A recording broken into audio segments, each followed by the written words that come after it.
Quero agradecer à diretoria pelo convite, a oportunidade de estar aqui. Bom demais. E um desafio, né? É um tema que mexe com a gente, sem dúvida nenhuma. Ele traz muita expectativa. Ele tem várias coisas que a gente já sabe. É engraçado falar sobre isso porque a gente já sabe muitas coisas. O público que a gente tem aqui é um público de gente crente. Então, eu bem sei que vocês têm uma firme instrução sobre o tema e já tem uma moldura bíblica forte na cabeça. Então, a minha esposinha chegou a falar comigo assim, mas o que é que vai se tratar sobre um tema desse? Porque, na verdade, a gente já sabe tudo. Bem uma fala da Nanda, né? Para quem conhece a Nanda, é bem uma fala da minha Nanda. Mas esse tema, eu acho que ele é importante para todo mundo. Ele é um tema que toca a cada um de nós. Ele não pode ser desprezado por ninguém. Eu lembrei aqui, enquanto a gente louvava, de uma frase que eu li, de Jerry Bridges, que diz assim, os piores dias nunca são tão ruins que estejam aquém da graça de Deus, nem os melhores tão bons que estejam além da necessidade da graça de Deus. Aplicando essa frase ao tema de hoje, o tema do sexo e da sexualidade, nenhum de nós está blindado dele, a gente estando tão bem instruído e não tem um problema nessa área, que a gente não precisa de instrução ou ser lembrado, ou não precisa da graça de Deus. Aquele que pensa está de pé, veja para que não caia, mas ninguém também está tão perdido, está tão ruim, que a graça não possa alcançar, que uma noite como essa não pode ser usada por Deus. E eu te confesso que, orando por esse dia, por essa oportunidade, o meu pedido foi esse. Bem sabendo que esse tema é verdadeiro e toca a cada um de nós, ninguém aqui está isento dele, senão ele não estava na Bíblia, se está na Bíblia para mim e para você, eu orava para que essa noite fosse realmente efetiva e eficaz, que Deus fizesse alguma coisa para aqueles que têm alguma luta nessa área, fossem realmente libertos por Deus, que alguma coisa forte acontecesse para que esse estudo pequeno de hoje trouxesse algum estímulo, algum encorajamento para que alguma coisa acontecesse. Essa foi a minha oração. E pensando nisso, eu tentei pensar como que a gente poderia fazer esse estudo de hoje. E eu sou missionário, conselheiro de missionários, né? E eu já tive abordagens desse tema lá na minha salinha. Eu já tive pessoas que chegaram e falaram sobre esse tema. Então eu criei com vocês, de forma que fica hipotético, mas acaba sendo mega aplicável, 3 episódios ou 3 possibilidades, 3 exemplos, 3 simulações de aconselhamentos que poderiam ter chegado lá na minha salinha. Por exemplo, uma primeira situação hipotética. Um menino ou uma menina, um homem ou uma mulher, tanto faz, com problemas fortes de alguma escravidão ou dependência de masturbação.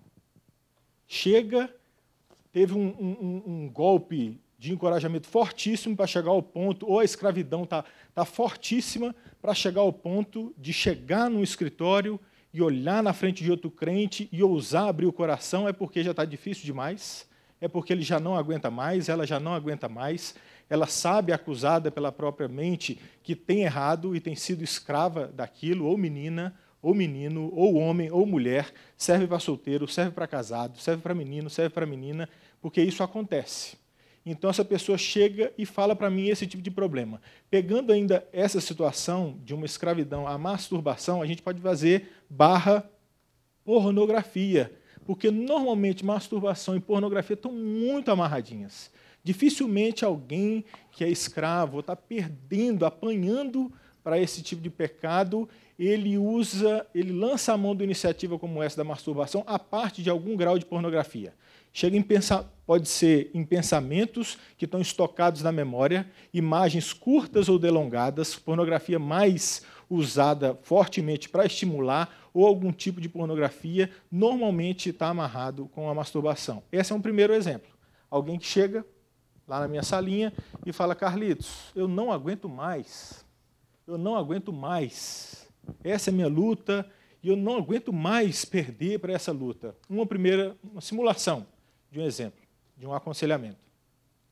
Uma segunda possibilidade podia ser algo que também pode tocar solteiros, meninos ou meninas, homens ou mulheres, solteiros ou casados, Uma segunda simulação de aconselhamento. Carlitos, o mesmo grau de encorajamento, de ousadia, de chegar a procurar alguém e chega e fala, Carlitos, eu estou tendo sexo fora do meu casamento. E quando eu falo fora do casamento, mais do que do meu casamento, fora do casamento, por isso pode ser menino ou menina, solteiro ou casado, porque o sexo fora do casamento são aqueles que são solteiros e que eles se prestaram a essa iniciativa de ter sexo com a namorada, ou com o noivo, ou com um estranho, ou com alguém. Ele sendo solteiro está fora do casamento, porque ele ainda não se casou. Né? Então, solteiro, menino ou menina, que teve esse tipo de enfrentamento. Isso pode aplicar a você. Chega na sala, no escritório, olha na cara de um crente e fala, me ajuda. Uma segunda opção é essa, do sexo fora do casamento, podendo ser do solteiro, menino ou menina, ou do casado. Né? Pensando mesma situação, na simulação de aconselhamento. Carlitos, eu sou casado. Uma mulher fala, Carlitos, eu sou casada e eu tive sexo fora do casamento. Eu não resisti, ou tem sido recorrente, eu tenho essa dificuldade. Então, chega para um aconselhamento. Né? Então, a gente já passou por 2 exemplos numa simulação de aconselhamento. Alguém que está escravizado à masturbação associada à pornografia. Um segundo caso, sexo fora do casamento. Então, podendo ser solteiro ou solteira, ou mesmo alguém casado ou casada. Uma terceira situação seria daqueles que já tiveram algum tipo de pecado nessa área. Aí, qualquer coisa, né? Um beijo, a gente sabe, né, o limite. A gente bem sabe o limite porque, né, a nossa mente, a palavra vai mostrando qual que é o caminho. Então, aquele namoro quente demais, aquela deslizada que você avançou, alguma coisa, e isso acontecendo, ou no passado aconteceu, então um sentimento de culpa, um sentimento de escravidão também. Uma terceira situação seria essa, alguém que fez ou faz e está muito machucado por um sentimento de culpa, algum grau de... A gente aloja qualquer desse tipo de comportamento na palavra que a gente chama de prostituição ou fornicação. Então, essa pessoa estaria nesse terceiro exemplo. Resumindo, alguém chega diante de nós aqui essa noite e a gente pode se colocar como essas pessoas, porque eu sei que isso pode estar acontecendo com cada um de vocês, em algum grau, ou poderá acontecer. Como eu disse, ninguém está aquém desse risco, ele é muito descrito na Bíblia. Chega para a gente e fala, eu tenho essa dificuldade com masturbação ou pornografia, eu tenho essa dificuldade, fortíssimo desejo de traição ou de não aguentar esperar o casamento e querer transar, sexo fora do casamento, ou eu tenho uma culpa forte demais, alguma coisa que me machuca demais, porque há algum tempo, ativamente eu pequei ou passivamente eu fui vítima de algum tipo de coisa nessa área sexual. Então, 3 assuntos. E eu pensei, Carlitos, quando me falaram do tema, se esse tipo de situação chega para você, como que você aconselharia uma pessoa dessa? Então, para eu conseguir seguir alguma linha com vocês, porque o tema é muito grande, e eu acho que grande parte dele vocês já dominam, eu tentei pintar situações reais, porque eu acho que toca mais o seu coração e o meu, estão mais perto do que a gente corre risco ou fez, ou está escravo disso hoje. Então, se eu tivesse sentado com você hoje, eu ia tentar passear por esse texto que Deus pôs no meu coração e aqui tentar conversar sobre o assunto com você. Eu gastaria com você talvez 1h30, 2 horas lá na minha salinha, a gente ia orar e a gente ia ler as Escrituras e eu tentar explicar o que eu tento fazer como alvo, que é o aconselhamento bíblico. À luz das Escrituras, como que a gente faz com isso? Carlos, eu estou com esse negócio e eu não aguento mais. Como que eu faço? E aí eu pediria, né, para você abrir sua Bíblia em 1 Tessalonicenses, no capítulo 4, a gente lê uma passagem curta, do versinho 1 ao versinho 8, para a gente tentar responder essas angústias, esses riscos, ou essa situação que eu e você, a gente passa. Ou passou, ou está passando. 1 Tessalonicenses, capítulo 4, do versinho 1 ao versinho 8.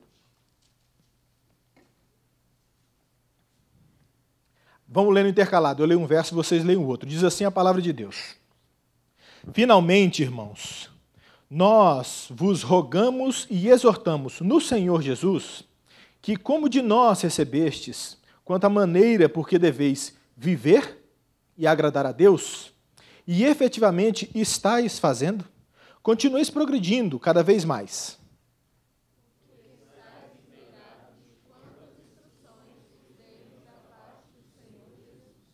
pois esta é a vontade de Deus, a vossa santificação, que vos abstenhais da prostituição.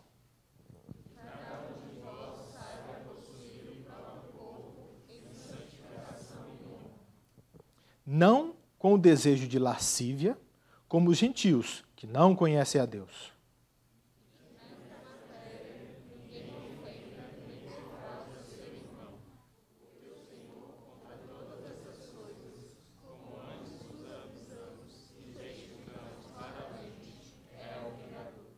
Porquanto Deus não nos chamou para a impureza, e sim para a santificação.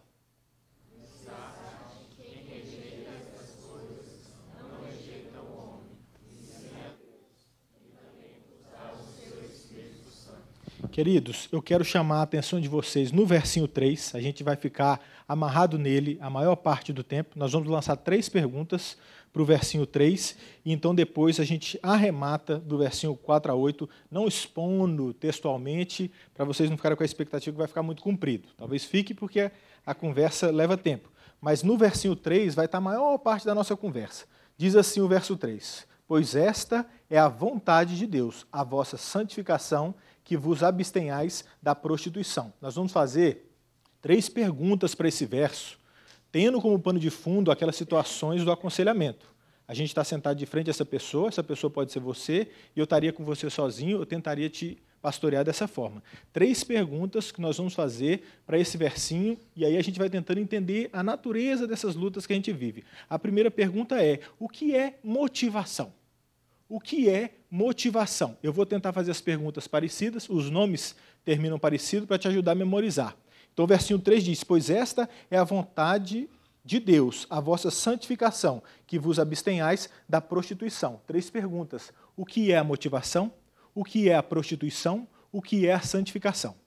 A primeira que eu queria perguntar para vocês é, o que é a motivação? Dentro de mim e de você, a gente tem uma guerra de vontades. A gente tem vontades dentro da gente que a gente quer satisfazer. E dentro da gente acontece essa guerra de vontade. Aqui, então, no começo do verso, a gente vê, pois esta é a vontade de Deus.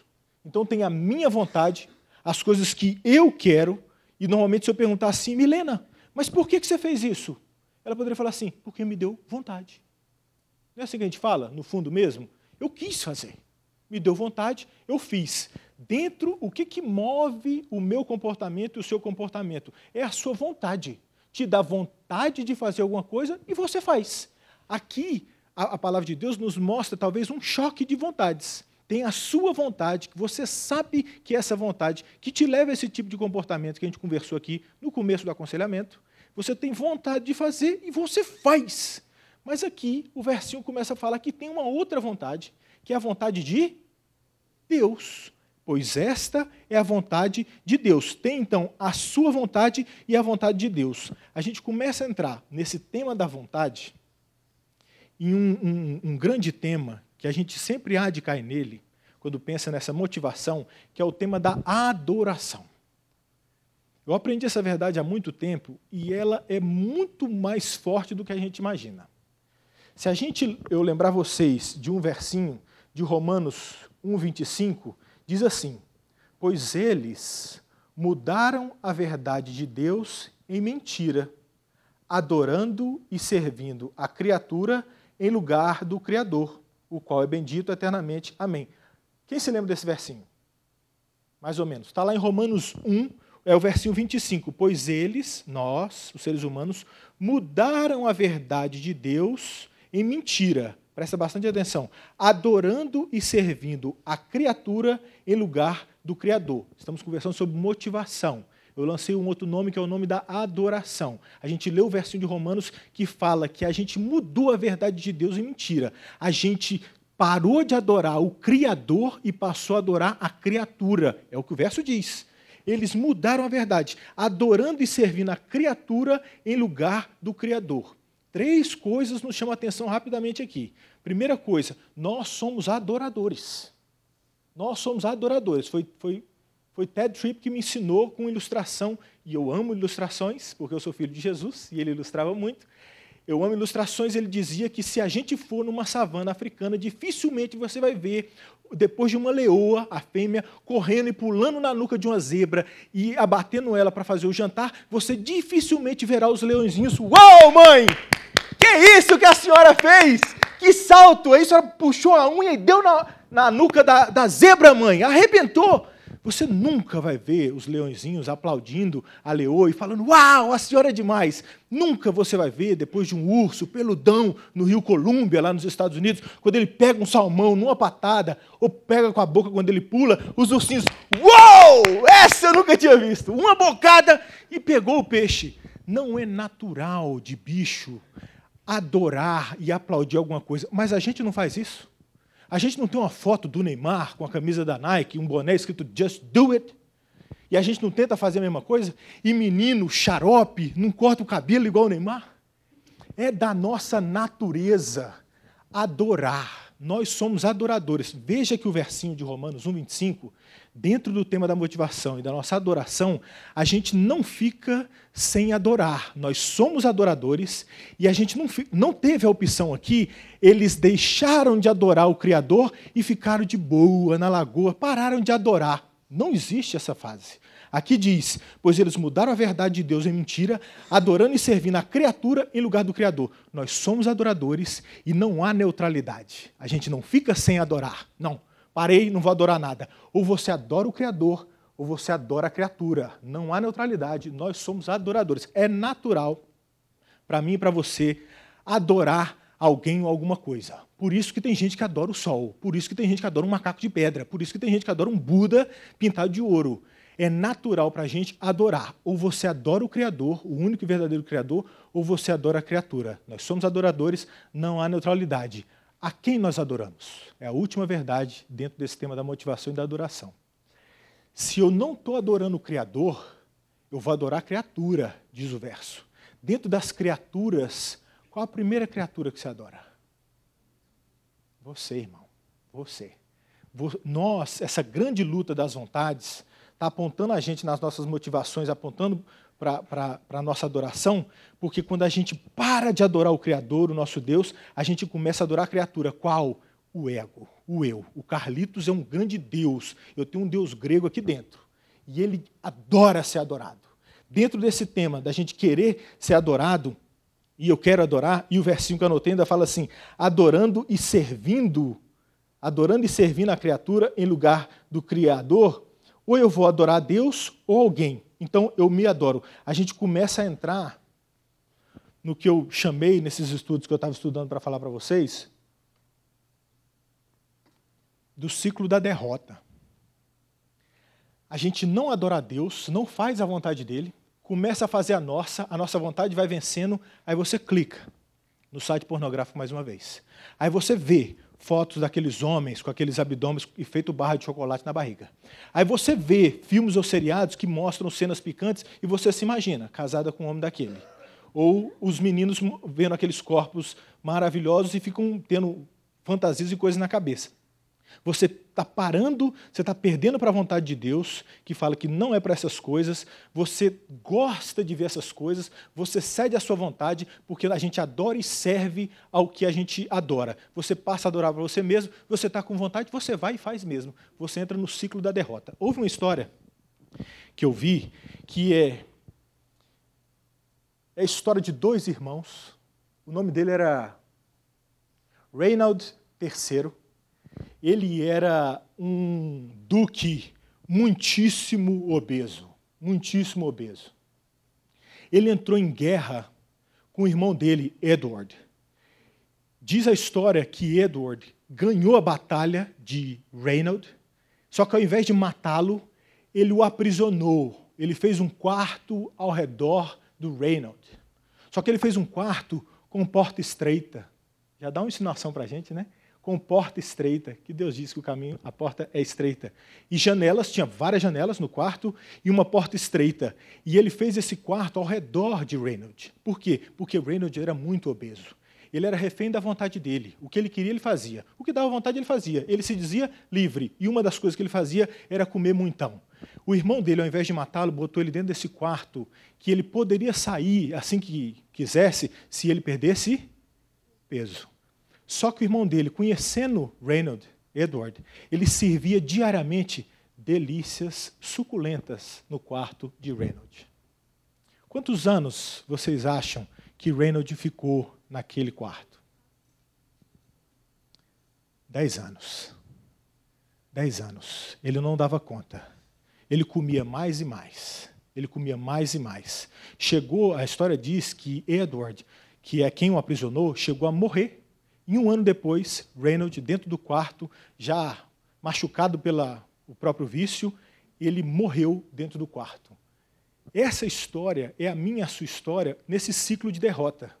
Você perde porque você beija e esquenta o seu namoro de novo, você perde porque você clica de novo num site pornográfico, você perde porque você deseja e faz coisas, você perde, tem culpa e volta, perde, tem culpa e volta, perde, tem culpa e volta. Uma escravidão, um ciclo de derrota que a gente não sai dele refém da própria vontade. A gente é prisioneiro do próprio apetite, como Reynold.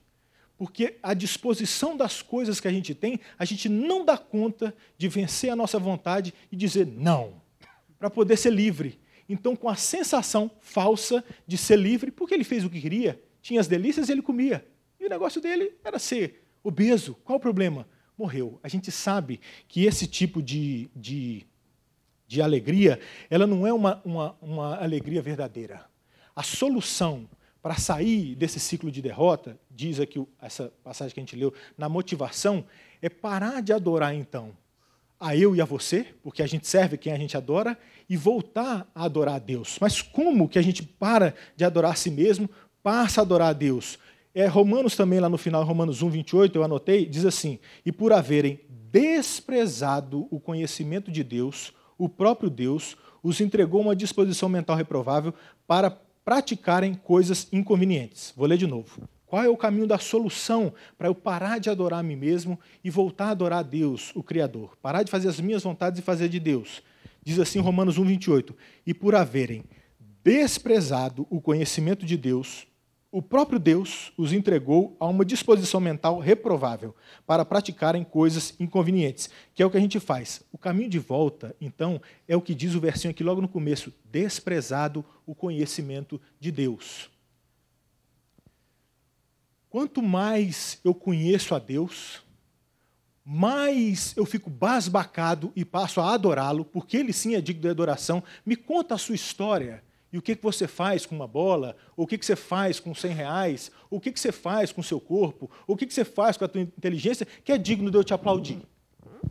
Eu e você, a gente não tem motivo de adoração. É uma burrice minha e sua a gente querer essas coisas. A gente quer, mas a gente não suporta a adoração. Na verdade, se eu chegar para a Ana e começar a falar assim, o seu cabelo é maravilhoso, o seu olho é lindo demais, o seu nariz é bonito demais, a sua boca é bonita demais, a sua perna é bonita demais, ela fica sem graça, porque não combina com a Ana receber todo o louvor. Ela fala assim, não, que isso, Carlos? A gente quer isso, mas é um falso prazer. Isso não nos sustém, isso não nos salva. Você que já caiu em pornografia algumas vezes, por que você cai de novo? O suficiente não é o bastante. Você que transou com seu namorado e se arrepende, às vezes com vergonha de falar para ele, mas se arrepende, confessa a Deus, fala, Deus, eu quero parar. Aquele beijo que desceu aqui, eu quero parar, Deus. E não dá conta. Aí faz de novo. E de novo.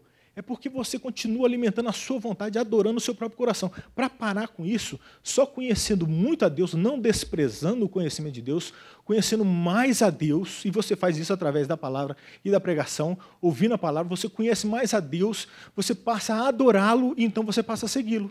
Aí você começa a conseguir, a vencer a sua vontade para fazer a vontade de Deus. E isso nos leva, então, à segunda pergunta.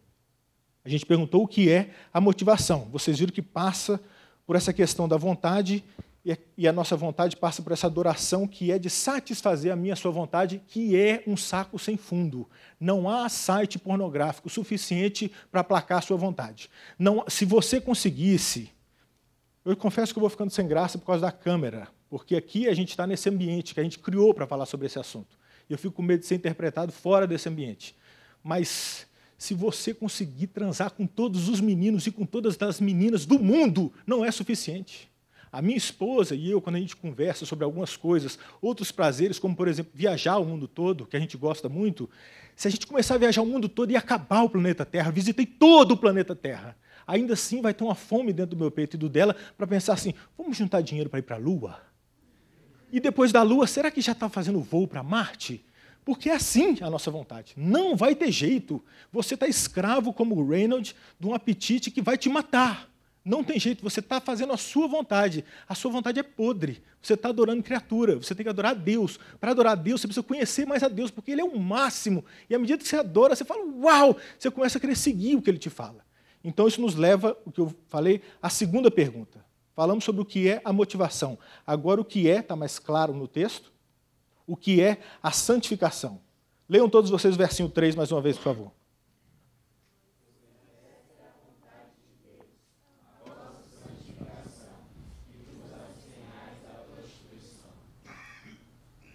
Pois esta é a vontade de Deus, a nossa motivação para conseguir sair dessa escravidão é a vontade de Deus, não a nossa. A gente precisa adorar a Deus, o que importa é a vontade dele, não a sua, cara pálida. Segundo passo, a vontade dele é a vossa santificação. O que é santificação? A gente precisa falar sobre outra coisa. A gente falou dentro da motivação sobre a adoração. Dentro agora do que é santificação, a gente precisa passar rapidamente sobre o que é o temor de Deus, porque a santificação é coisa de crente. O temor de Deus é o seguinte, quando a gente não é crente, tem um jeito de temor certo e um jeito errado. O temor de Deus errado é quando a gente não é cristão, a gente não é crente e a gente tem medo de Deus. A gente tem ódio de Deus, a gente quer distância de Deus. É como se fosse, o exemplo que eu aprendi com um teólogo, é como se fosse o dentista. O dentista a gente não gosta dele, a gente pode gostar da pessoa. A mãe da Ana e da Belinha, a tia Cida é a melhor dentista do mundo. Eu gosto dela, mas eu não gosto da profissão dela. Então, um dentista é alguém que a gente quer longe, a gente tem medo, e quando você encontra, te causa dor. Não é?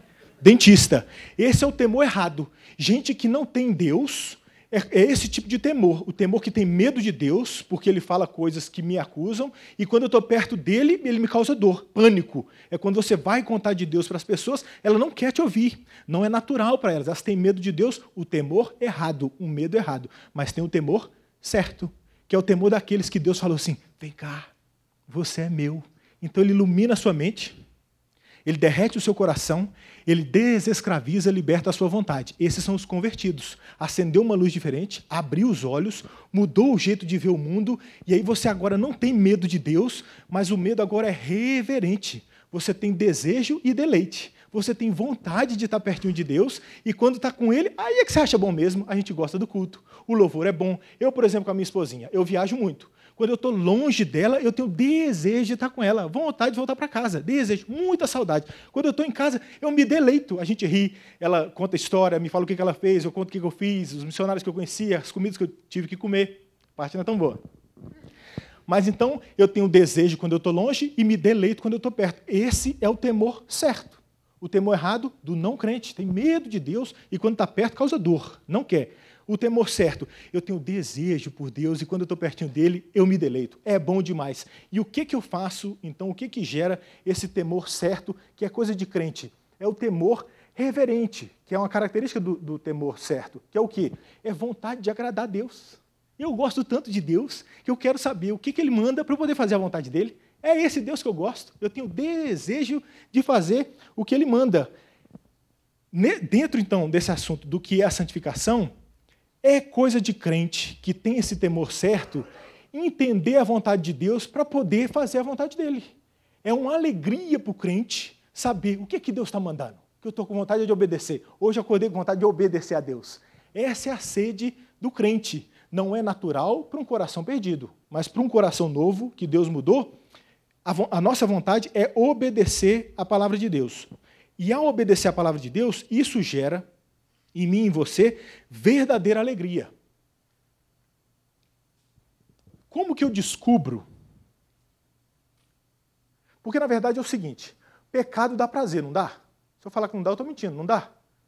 Quando a gente caiu nesses pecados que a gente falou aqui um pouquinho, quando você acessou um site pornográfico, quando você se masturbou, causou algum prazer, quando você teve um beijo mais quente com seu namorado, foi bom sim. E quando se você teve alguma experiência sexual, foi bom sim. A gente não pode mentir. O pecado dá prazer. A gente falou na primeira parte sobre a motivação, essa questão da adoração. Vence as vontades. A vontade mais forte vence. Tem que vencer a vontade de Deus. Como que eu faço essa vontade vencer? Conhecendo muito a Deus. Quanto mais eu conheço a Deus, e Ele é um Deus eterno, tem Deus para conhecer a vida toda, eu mais o adoro, eu mais quero fazer a vontade dEle. Nessa segunda pergunta, a santificação, o que está em choque aqui é o prazer. Eu vou ter sempre, o pecado sempre vai me gerar um prazer, mas temer a Deus e obedecer à vontade dele também me dá um prazer. O prazer mais alto ganha.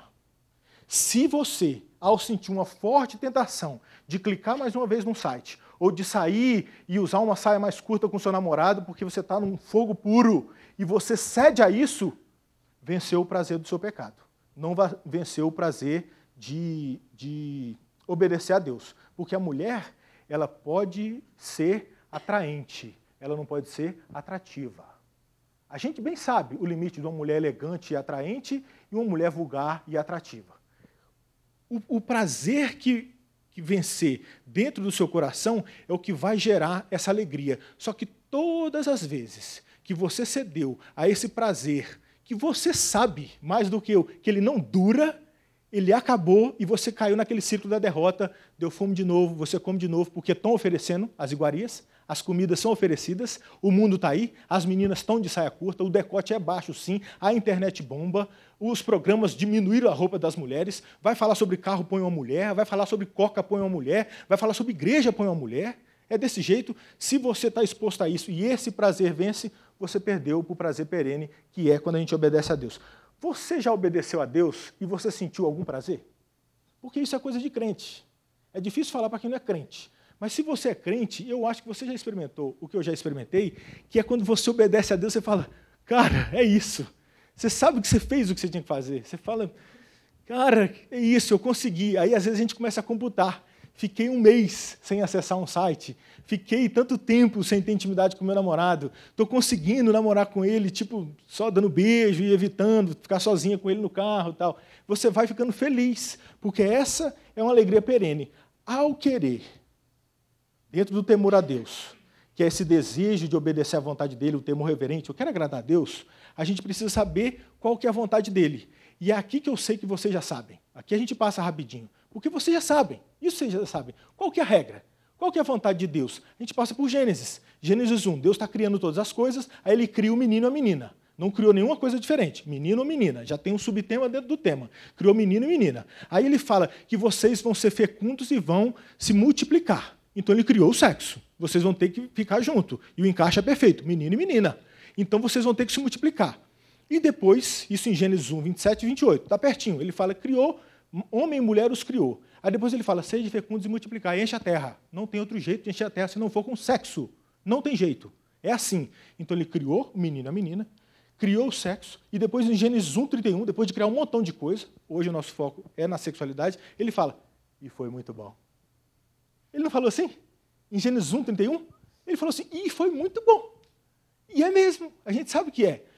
O que ele ensinou aqui, em resumo, só passando por esses versinhos? Ele ensinou que o sexo é entre homem e mulher, então é heterossexual.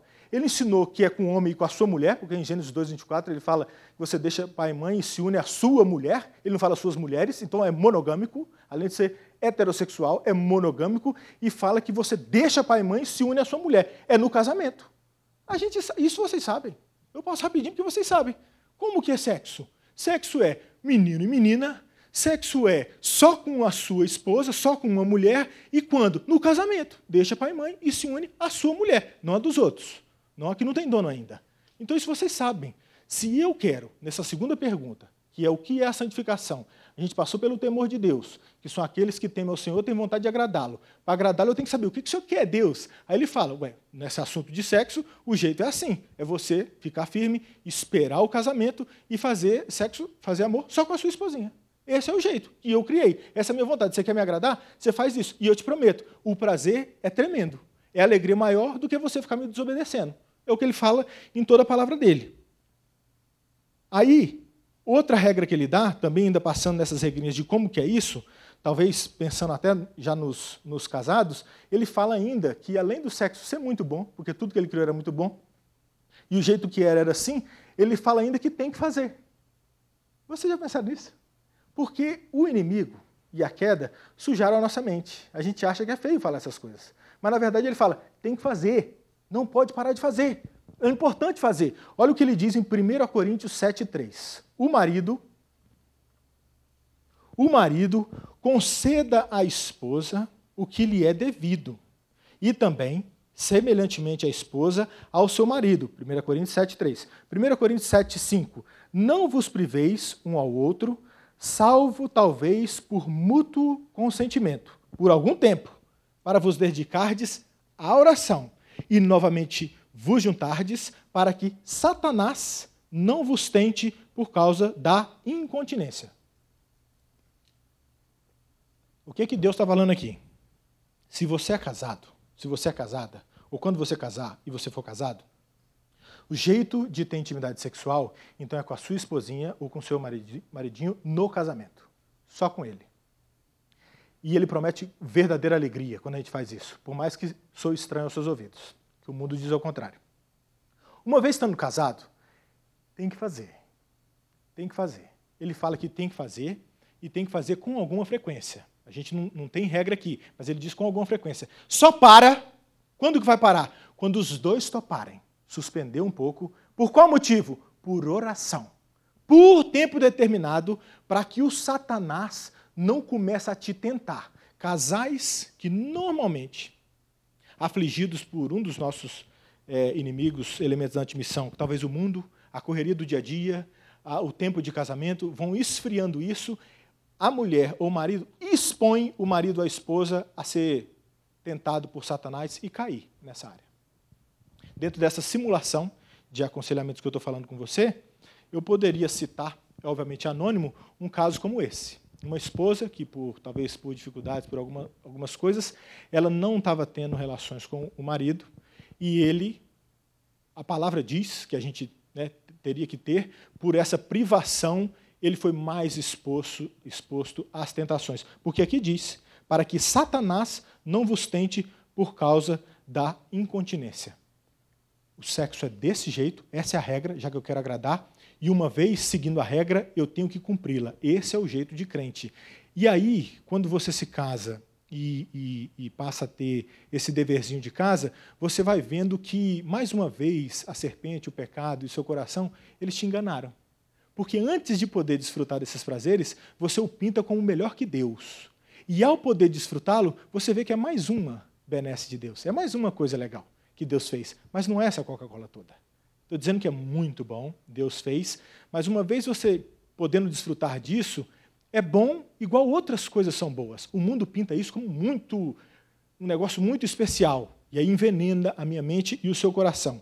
Mas dentro dessa vontade de querer agradar a Deus, dentro desse temor reverente, a gente sabe a regra, então a intimidade sexual é para isso, e é desse jeito, mas qual que é o propósito de fazer sexo?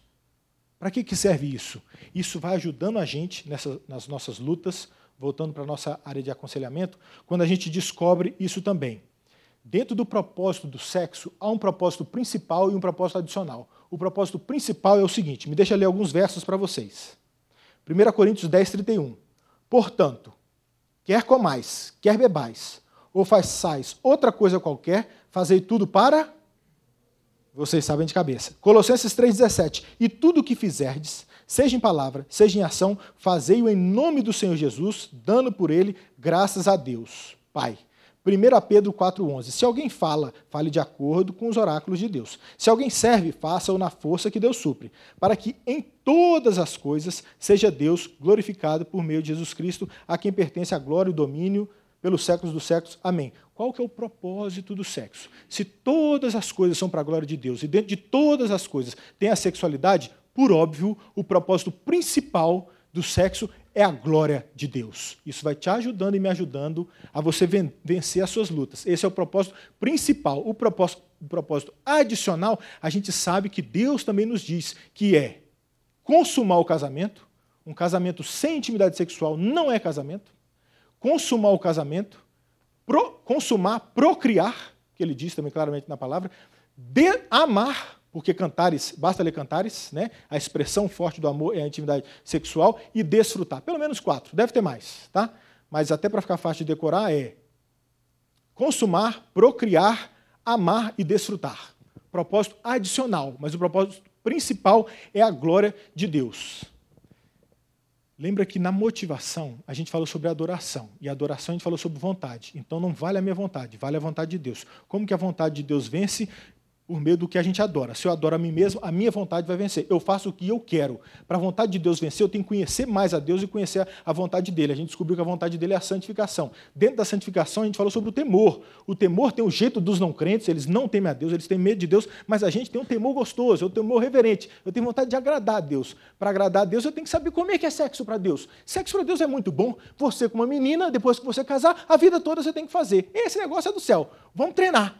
Essa é a vida. Tá bom, mas qual o propósito do sexo? É para a glória de Deus. É para a glória de Deus. Não é para a sua glória. Então, ainda que, como propósito adicional, você pode ter filho, você pode selar o seu casamento, você pode ter essa expressão do amor pela sua esposa, o seu esposo, e você pode desfrutar, porque é gostoso, mas o propósito principal dele é a glória de Deus. A gente chega, então, à terceira pergunta. Se a gente passou pela motivação e descobriu o jeito certo, qual seria o jeito errado? A terceira pergunta é, o que é a prostituição? Leia mais uma vez o verso 3, por favor, enquanto eu molho as palavras.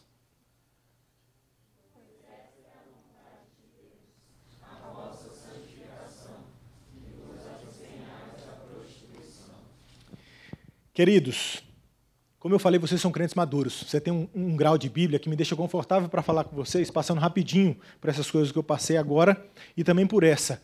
O que mudou? A queda. A queda. Esse jeito que a gente falou sobre o jeito do sexo foi o jeito que Deus fez. Era para ser assim. Era para ser perfeito. Só que o que a gente fez? Adão e Eva, nos representando, cederam à vontade deles, à conversa mole da serpente, de Satanás, e comeram do fruto proibido. Na queda, todas as nossas áreas foram afetadas, inclusive a nossa vontade. A gente deturpou, dentro da nossa lente de aumento aqui, que é o que a gente está falando sobre o sexo. Então entrou exatamente essa expressão, que dentro dela explica muita coisa, que é a prostituição. A prostituição é todo jeito de fazer sexo errado. Tudo que você sabe, e vocês sabem, na sua cabeça que não é esse jeito de Deus, porque se a gente falou o jeito certo, todo outro jeito é errado. Tudo que você está pensando, ou já pensou, ou você viu que não é desse jeito de Deus, que a gente acabou de ver, é o jeito errado. Tudo isso é prostituição. Tudo que a gente faz, que não é do jeito certo, que é prostituição, vai te gerar essa alegria vagabunda, essa alegria pirata, essa alegria que não dura, essa alegria que é sede disfarçada. Você usa e quer mais, você faz e quer mais, que não, você sabe, você faz e tem um sentimento de culpa, você faz e tem um sentimento de culpa, o ciclo de derrota. Você usar o sexo desse jeito errado, que engloba todo o jeito errado, é a prostituição, é igual você ter um dinheiro roubado. Um dinheiro roubado, vamos supor que você assaltou um banco. Você foi no Banco Central e assaltou o Banco Central de Brasília. Você pegou um container daquele de dinheiro. Você tem o dinheiro, mas você não tem o prazer de ter o dinheiro. Você não pode sair esbanjando, você tem que tomar cuidado com a sequência das notas, você não pode curtir, você não pode contar para todo mundo, eu tenho dinheiro, talvez só no ciclo dos bandidos você vai contar que você tem dinheiro. É um prazer fake, é um prazer falso, é um prazer que não é real. Agora, se Deus ou alguém, um milionário, vai te dar o dinheiro, Milena está rica, querida, milionária, ela vem trabalhar na joia no próximo domingo, querida. A Tiffany's vira a varanda da casa dela, porque esse dinheiro é dela. E ela ganhou, eu te dei, passei recibo, é seu. Esse é a mesma aplicação que a gente faz tendo a intimidade sexual, quando você faz do jeito certo e você espera do jeito certo, a explosão de alegria que te dá é essa. Porque você, que fez errado, e muitos de nós aqui, eu vim do mundo descrente, eu sei o tanto de agonia que eu senti e o quão incrustado estavam essas coisas da minha alma. Vinha no meu chip imagens, eu cresci vendo filmes que eu não podia ver. Era natural para mim andar com moleques e ver esses negócios. É podre a vida que eu tive. Isso para sair do coração e da mente de um homem, criado nesse tipo de ambiente, com esse tipo de liberdade, é nojento, leva tempo, é horrível. Só que quando sai, é impressionante. Era o dinheiro do bandido, produto de um furto, e o dinheiro dado por Deus. Hoje eu tenho alegria explosiva. Passando por tudo que eu passei, eu tenho plena convicção que eu casei virgem. Eu tenho isso, porque Deus me fala que perdoa de todo o pecado. Qualquer um que disser o contrário para mim, não arranca de mim a certeza de como que eu me entreguei para Nanda. Eu tenho certeza disso. O que Deus fez comigo foi verdadeiro. É você curtir o prazer de um negócio que é seu de verdade. E de onde que vem, dentro desse assunto do que é a prostituição, que é tudo que não é o jeito certo de Deus, de onde que vem o desejo de fazer essas coisas desse jeito, cara? De onde que vem a vontade de... Essas coisas que a sua cabeça e a minha cabeça, que a gente faz como namorada, como noiva, como menino, menina, como marido ou esposa. Por que a gente é tão... De onde que vem, cara? Esses negócios que a gente... É loucura, que a gente dá vergonha de falar, o que a gente pensa, às vezes. De onde que vem isso? Produto da queda. Vem de dentro do seu coração. Vem de dentro do meu coração. Mateus 15, 19 diz assim: porque do coração procedem os maus desígnios, os homicídios, os adultérios, prostituição, furtos, falsos testemunhos, blasfêmias. Tiago 1, 14 e 15. Ao contrário, cada um é tentado pela própria cobiça, quando esta o atrai e seduz. Então a cobiça, depois de haver concebido, dá à luz o pecado, e o pecado, uma vez consumado, gera morte. Pecamos com a mente, pecamos com o corpo. Da onde que vem isso tudo? De dentro do seu peito. E está batendo. Tum-tum, tum-tum, tum-tum. É um inimigo interno, de dentro do seu coração, que vem essa podridão sua de vontade de avançar no beijo, no abraço e na pegação com seu marido, com seu namorado ou com seu noivo. É de dentro do seu peito, de dentro do seu coração, que essa voz, essa vontade, a busca do prazer torto te dá vontade de clicar mais uma vez, que você se tranca, que você não pode ficar sozinho, que alguma coisa te atenta. É de dentro do seu coração. Eu tive a oportunidade de visitar um pastor no Haiti, 1 ano depois do terremoto. O meu inglês era melhor para ouvir e muito horrível para falar. Muito horrível para falar. E ele falando algumas coisas para mim, eu me lembro de tentar dar essa explicação para ele. E eu posso perguntar para vocês. Se tivesse um enxame de abelhas aqui, ali em cima onde está aquela luz de emergência, um enxame de abelhas, uma colmeia, tivesse bem ali em cima, eu vou convidá-los para a gente ter uma estratégia para matar as abelhas. A gente compra aquela raquete legal do tec, tec, tec, elétrica, né? Sei lá, aquele negócio, e nós vamos matar, uma por uma. Cadê? Pode vir, pode vir. Pá, tec, tec, tec. Vou torrando a abelha aqui, uma por uma. Seria uma boa estratégia? Vamos pensar na estratégia 2? A gente chama o bombeirão, o morcegão, o Anderson, esposo da Lívia, e eu falo: morcegão, vem aqui dar um jeito nessa colmeia de abelhas aqui para mim. Ele pega uma escada de super bombeiro, ele sobe lá com um saco de uma lona grossa, abraça a colmeia toda e arranca a colmeia daqui, ou taca fogo na colmeia, ou faz alguma coisa. Não é uma estratégia mais lógica, ao invés de matar abelha por abelha, o cara vem e arranca a colmeia? Não é óbvio? Como que você vai parar de perder para a prostituição?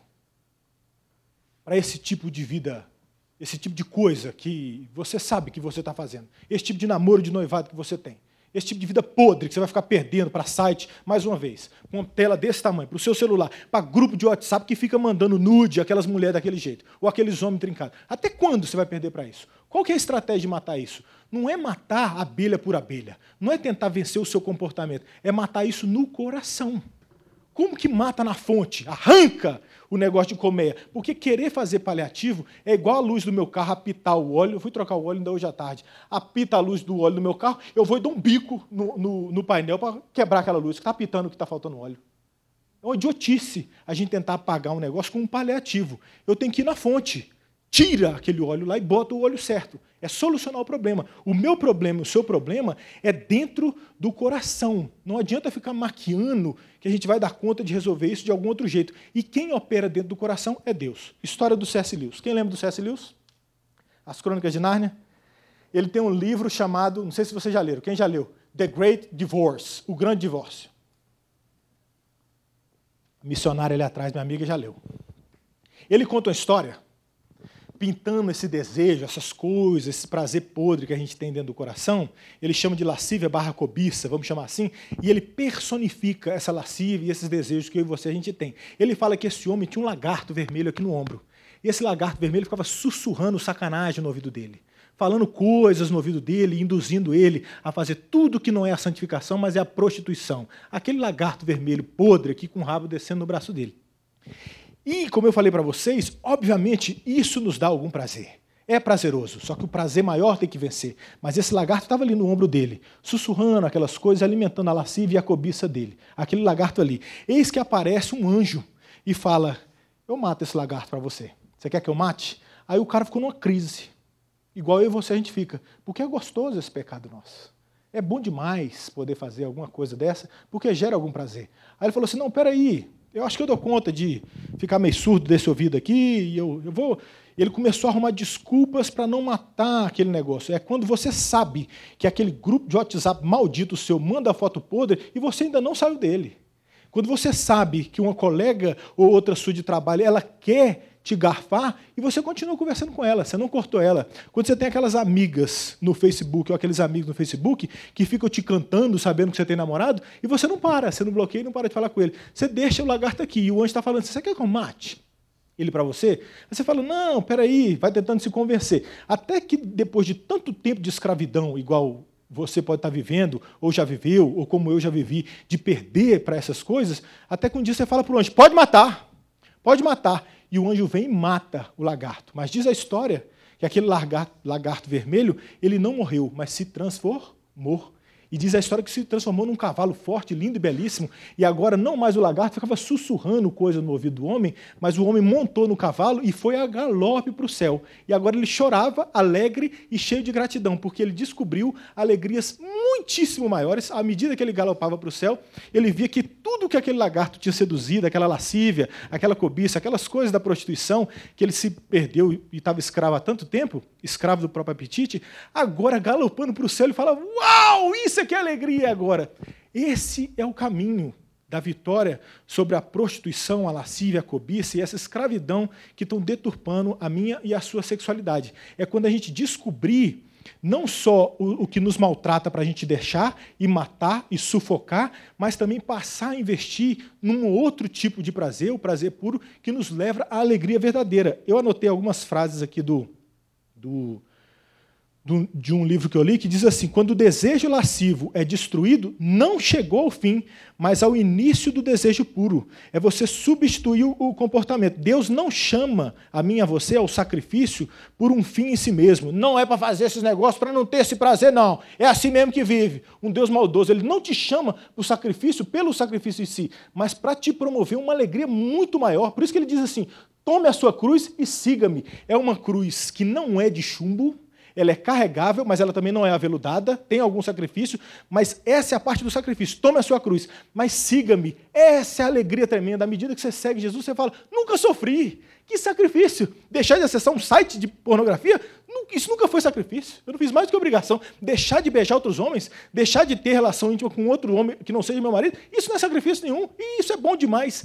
À medida que você descobre o prazer verdadeiro, todo o prazer falso que te escravizou, ele nunca foi prazer e nunca vai ser sacrifício para você deixar isso. À medida que você vence o prazer errado, você tem que investir no prazer certo. É por isso que, acho que é Efésios que diz, e é o que a gente chama de substituir o comportamento. Você não dá conta só de parar de acessar site de pornografia. Você não dá conta só de parar de transar com o seu namorado. Você não dá conta só de parar de ficar pensando em trair seu marido. Você não dá conta só de parar de fazer as coisas. Só parar você não dá conta. Você tem que parar de fazer isso e começar a investir nas coisas certas. Aí Efésios que diz, se eu não me engano, que diz assim, aquele que roubava, que furtava, não roube mais. Parou. Antes trabalhe para ter com que acudir ao necessitado. Ele parou de acessar site de pornografia, para de furtar, mas ficar só parado não dá. Antes trabalhe, vai encher a cabeça do que é certo. Conhecer mais de Deus, já ouviu uma pregação todo dia? O cara que é escravo, ele acessa a pornografia todo dia. Se vacilar mais de uma vez, mas o vagabundo não é capaz de ouvir uma mensagem todo dia. Ele não dá conta de ler um salmo todo dia. Ele não lê um verso todo dia. Ele não faz uma oração formal todo dia. Ele não escreve uma oração de 3 parágrafos todo dia. E quer vencer? E fica tristão? E confessando a Deus a culpa? Outra dica prática para você e para mim é o seguinte, nessa história do lagarto, a gente não dá conta de ficar mantendo esse bicho aqui e a gente se dominar. A gente não tem força de vontade suficiente para fazer isso. Você já prometeu que não ia fazer mais e voltou a fazer. Não tem jeito. É você deitar uma barra de chocolate aqui, agora na época da Páscoa, e falar assim, vou comer só um pedacinho. Eu ganhei um ovo. Que dia que eu ganhei? Sexta-feira. Já acabou, velho. Eu comi um ovo em 2 dias. A Ana está aqui. Eu comi um ovo em 2 dias. Começou, não termina. Não tem esse negócio de não vou dar só um beijinho. Não existe isso. Nunca foi. A gente não dá conta de fazer isso. Ou então, você tem plena consciência e você desabona, você desaprova algumas coisas. Mas você desaprova algumas coisas, mas consome do mesmo jeito. É você falar, mesmo exemplo do chocolate. Não, eu desaprovo as calorias. Eu não concordo. As calorias não funcionam. Se você fosse diabético, pronto, sou diabético, eu desaprovo a glicose, eu não posso, mas eu como. Vai ter efeito sobre você, mesmo você sendo contra a glicose. Se você comer, vai ter efeito. Muito disso acontece, sabe como? Quando eu e você, a gente assiste seriado podre. A gente é bombardeado com aquelas coisas. Não, não concordo. Tem homem beijando homem, tem marido batendo em mulher, tem tudo que a gente não concorda, e eu desaprovo, porque eu sou crente, não, essas coisas eu não concordo, mas você está exposto a isso. Se você consome, influencia, irmão. A caloria vem para cá, ó. Aqui, ó, faixa de Gaza. Não tem jeito. Então, para a gente vencer essa prostituição e o jeito errado, esse lagarto precisa morrer. E parando de fazer isso, além disso, investir na coisa certa, senão nós vamos perder. O resultado do pecado. Agora está encerrando, eu acho até que eu dei uma estourada. Passamos pelo versinho 3. O resultado desse pecado, disso que a gente faz, é a ignorância. Mas não a ignorância burra. A ignorância é quando você ignora algum tipo de conhecimento, ignora alguma coisa que é verdade. É a ignorância. E aí fica com a sua Bíblia aberta e olha aí os versinhos 4, 5, 6, 7 e 8. A gente vê 6 coisas que são resultado dessa vida podre que a gente leva, torcendo a sexualidade do jeito bacana de Deus, com a motivação correta e nos lançando na prostituição. 6 resultados dessa ignorância que é o nosso pecado. Número 1, no versinho 4. Aqueles que puderem, todos juntos, leiam o verso 4. 1, 2, 3 e já.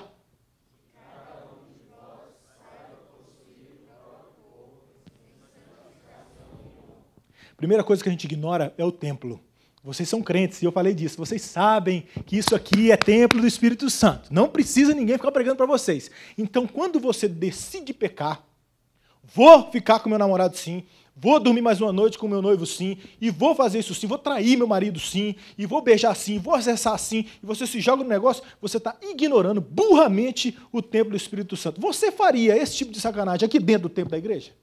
Coisas que você faz no seu banheiro, na sua casa sozinho. Coisas que você faz dentro do carro beijando seu namorado. Você fazia aqui?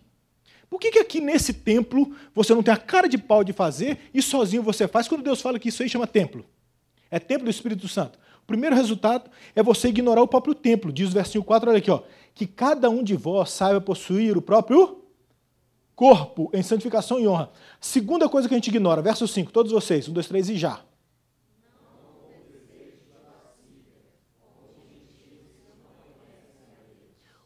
Não com desejo de lascívia, como gentios que não conhecem a Deus. Ignoramos o templo, que é o corpo, ignoramos a Deus como Salvador. Ele está falando aqui que quando você e eu, a gente se lança nessa vida tosca, a gente está simplesmente vivendo como se não houvesse Deus. Na prática, é você dizer, Deus o caramba, eu sou ateu, porque o ateu não é desbocado? O ateu não é pirado? Ele não blasfema o nome de Deus? Quando você clica naquele maldito negócio, mais uma vez, você está falando, Deus o caramba. Está dizendo aqui, ó, no verso 5, você ignora o próprio Deus, não com desejo de lascívia, como gentios que não conhecem a Deus. Não existe Deus, você ignora. Eu não quero saber desse negócio de Deus. Ignoramos o templo, que é o corpo, ignoramos a Deus como Salvador. E o próximo verso, verso 6, 1, 2, 3 e já.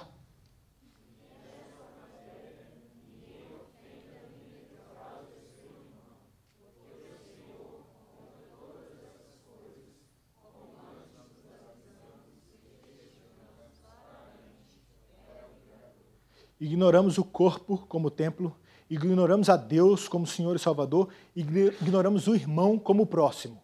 Quando você, cara pálida, fica com a garota ou um garoto não crente, e você tem aquele tipo de beijo, aquele tipo de esquema que você tem com ele ou com ela, você está sendo tão louco, tão louco, tão louco, porque o resumo da lei é amar a Deus e amar o próximo como a ti mesmo. Você está pegando, se for não crente, para mim é pior ainda, porque normalmente o vagabundo crente, ele tenta fazer as bobagens com não crente, porque aí o BO, teoricamente, seria menor, mas é você digno de amarrar uma pedra de moinho no seu pescoço, você está fazendo gente que nem conhece a Deus pecar. Quando você comete essas coisas, se é na internet, no pornográfico, aquelas quengas, aquelas mulheres que estão lá, você está ignorando que aquela mulher virou um objeto, ela está te servindo, você está mantendo uma indústria nojenta do sexo podre, da prostituição. Você não só ignora o templo, que é o corpo, você não ignora a Deus, você nem conhece a Deus, mas você ignora o próximo, você usa as pessoas, você não está nem aí. Se é seu namorado, sua namorada, crente ou não, você quer beijar, você quer ter prazer, eu não estou nem aí. Naquela hora ali ninguém te segura, o negócio não tem freio de mão e ninguém para. Você está ignorando o próximo. Mas nesse mesmo verso, você ignora também o castigo. Porque olha lá no final, ele fala assim, porque o Senhor, contra todas essas coisas, como antes vos avisamos e testificamos, claramente é o vingador. Você é um idiota de achar que esse tipo de comportamento prostituto vai ficar sem um preço a ser pago. Se você é salvo, esse preço foi Cristo na cruz. Os que não são salvos vão ter um encontro com os olhos de fogo, alguma vez dizendo assim, que tipo de vida foi essa, ô cara de pau? Você está louco, velho? Deus é vingador. Esse tipo de vida não combina com Deus. Você está ignorando o corpo, que é o templo, você está ignorando a Deus como Senhor e Salvador, você está ignorando o irmão, você não está nem aí, você usa quem você quiser, você está ignorando o castigo, que vai vir. É fortíssimo. Além disso, verso 7, todos vocês...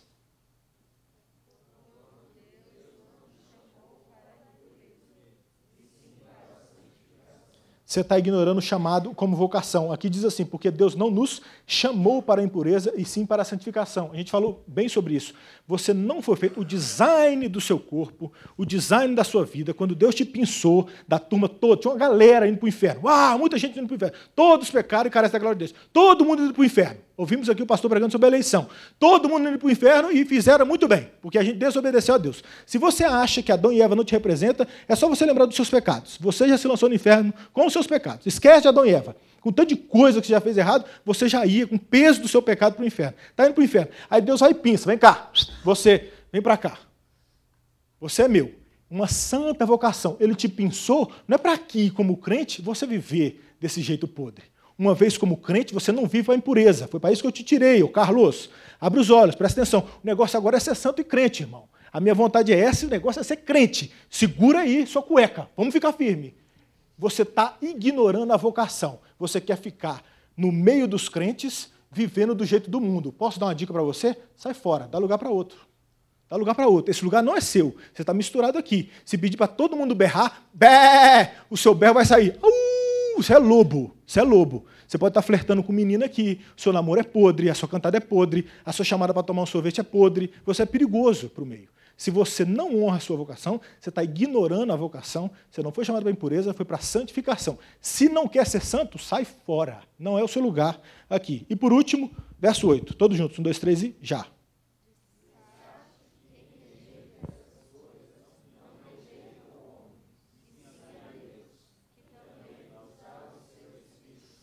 A última coisa, como resultado do nosso pecado de prostituição, é ignorar o próprio Espírito Santo como capacitação. E aqui a gente encerra. Eu falei do tipo de aconselhamento que eu poderia ter se eu tivesse com essa pessoa.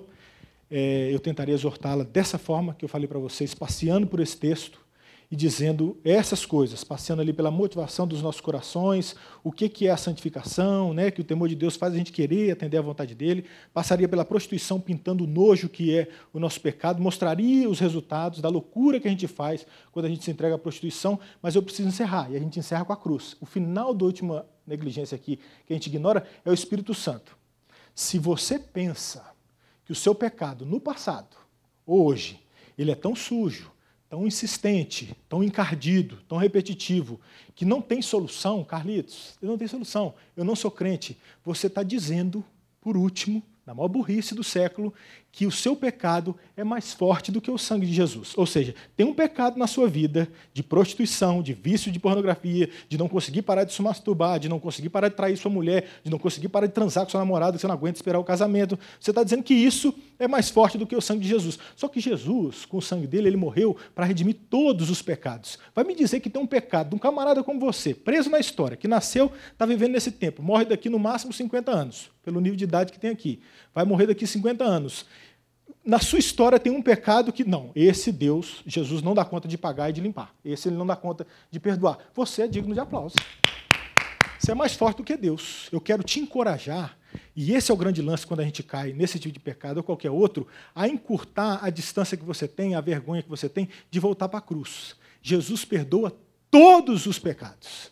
Tudo que você fez para trás, que fizeram ou você fez, nessa área de sexualidade ou qualquer área, Jesus falou, está pago, está pago. O sangue dele é poderoso, o músculo dele é muito maior do que o seu poder de pecar. Nessa última coisa que a gente ignora, que é o Espírito Santo, que nos dá capacitação, ele botou uma divina semente dentro de você que você vai conseguir deixar essa bagaça, sim. Tem jeito de parar de acessar site, sim. Tem jeito de parar de se masturbar, sim. Tem jeito de parar de ficar pirado naqueles homens e uma vontade de casar louca. Tem jeito, sim. Senão, Jesus não é Jesus. Me traz todos os seus pecados, que eu quero achar aqui na Bíblia um jeito dele não ser pago pelo sangue de Cristo.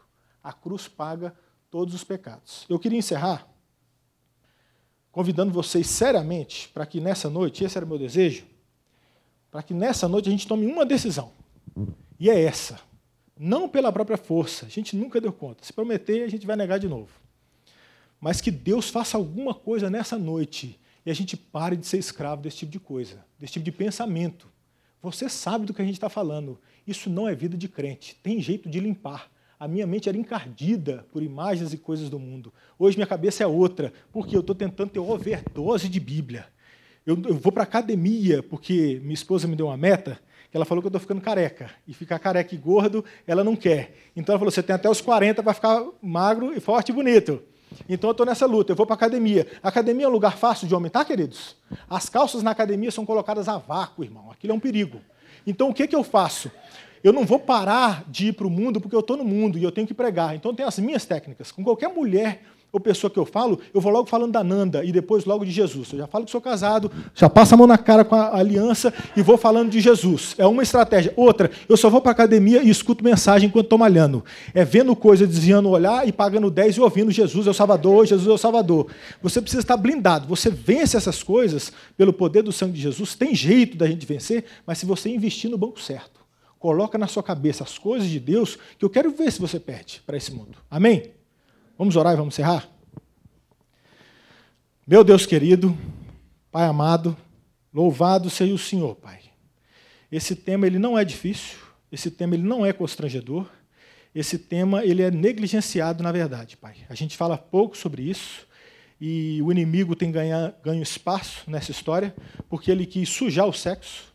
O simples nome sexo tem a índole de parecer feio e sujo na nossa boca, mas não é. O Senhor o fez, o nome disso é isso mesmo, e a gente não quer perder para as acusações, para essa torcida na tua verdade que Satanás sempre fez. Desde o princípio, ele falou, não foi bem assim que ele falou, e assim ele continua a fazer hoje com esse assunto da sexualidade. Deus, que o Senhor limpe as nossas mentes e os nossos corações, mas não a custo da nossa letargia, apatia, preguiça, falta de ação, mas que a gente procure te obedecer e fazer as coisas, crendo que não é no poder da nossa força. Quem perdoa pecados é o Senhor Jesus, quem vence pecados é o Senhor Jesus, não somos nós, mas a gente deseja, Pai, te obedecer e ter uma vida santa. Deus, eu quero botar num lote aqui, Pai, tudo o que aconteceu de hoje para trás, quitado na tua conta na cruz, Deus. Que o Senhor dê uma paz, uma calma, uma tranquilidade, para que o inimigo, o Satanás, pare de acusar os nossos corações e que o Senhor molde e transforme as nossas vontades, para que hoje seja um dia marcante e alguma coisa nova aconteça, Deus. Chega, que a gente tome uma decisão e o Senhor nos condicione para isso, para que alguma coisa diferente aconteça. A gente procure namoros santos, maridos crentes, que o que nos atraia não seja um peito grande e um abdômen trincado, um corpo delineado, mas que seja um homem santo, uma menina santa, gente que conhece as Escrituras, gente que há de ser uma auxiliadora fiel, meninos que hão de ser um sacerdote verdadeiro do lar. Enfim, Deus, nos blinde desse mundo, sabendo que nós estamos plantados no mundo, Deus. O nosso lugar é aí pregando o jeito que sexo deve ser. Falando que somos virgens, sim, ou falando que caímos, mas queremos nos guardar. O nosso jeito é misturado com eles, influenciando, Deus, não sendo influenciado. Eu estou te pedindo, então, em resumo, Deus, um milagre.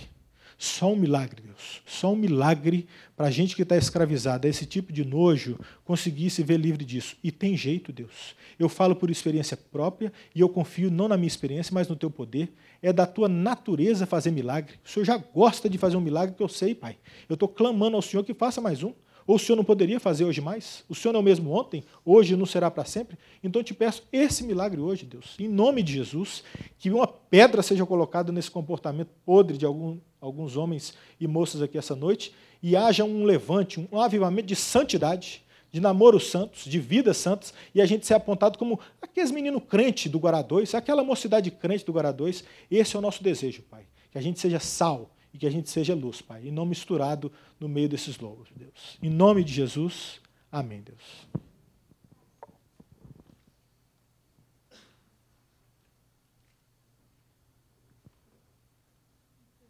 Ixi.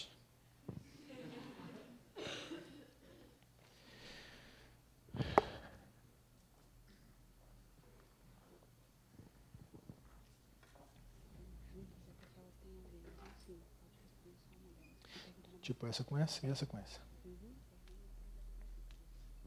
Sexo no casamento, com camisinha, anticoncepcional, é uma das formas de fazer errado, pois um dos princípios do sexo está desvirtuado.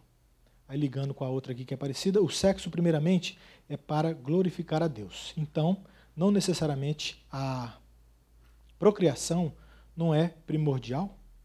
Pergunto em relação a anticoncepcional e camisinha.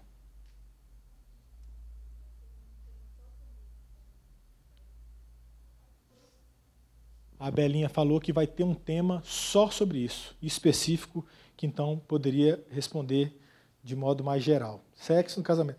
É mais ou menos um pouquinho o que a gente já falou, vamos só recapitular, né?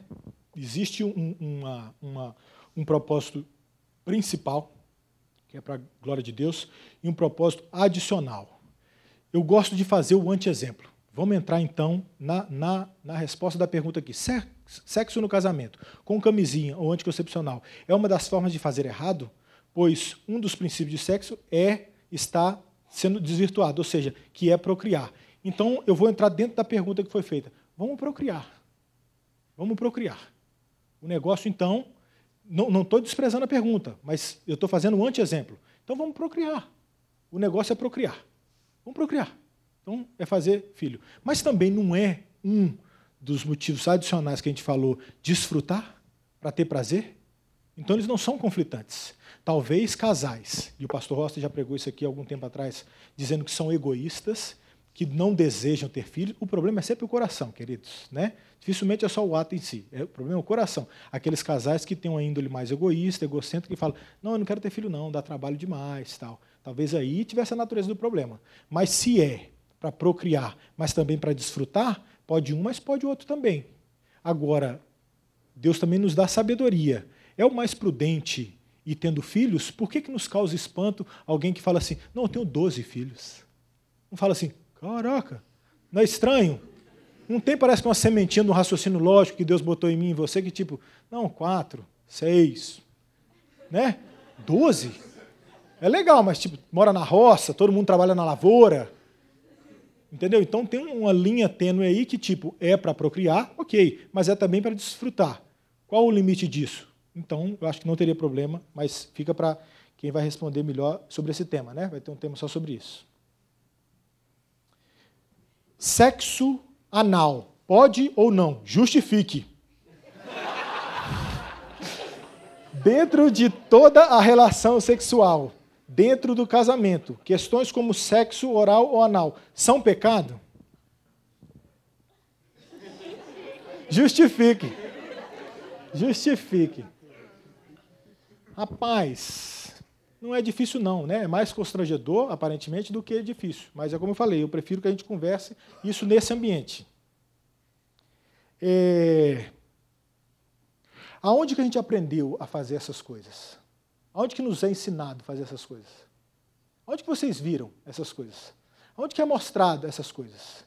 Em que tipo de filme aparece esse tipo de insinuação? Aonde que é ensinado isso? Foi na Bíblia. Vocês já viram na Bíblia claramente apontando esse tipo de prática? Não, né? Justifique. Não tem, né?